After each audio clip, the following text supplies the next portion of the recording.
O relatorio O mar na historia de Galicia, que tivo lugar no sexto edificio, serviu como botadura do encontro de embarcacións tradicionais que terá lugar en Combarro do 29 de xuño ao 2 de xullo.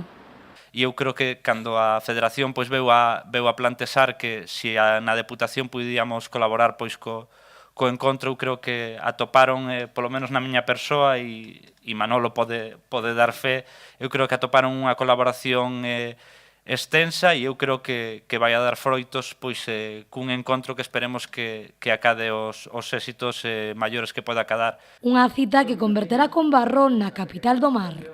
Para o encontro de embarcacións tradicionais de Galicia que ven sendo a gran celebración da cultura do mar e dos ríos de Galicia. É o evento máis importante que se realiza no país, mesmo que se realiza en toda a península. Non do tamaño de algúns que se realizan en Europa, pero sí que acadou unha dimensión extraordinaria desde o 93 que comezamos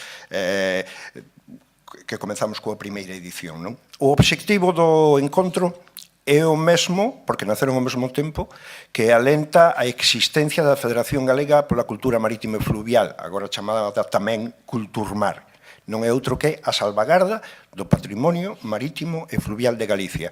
A través destes encontros, Culturmar pretende poñer en valor sectores como a carpintería de Ribeira, a velaría, os efectos navais, artesáns e protexer, conservar e divulgar o patrimonio marítimo galego.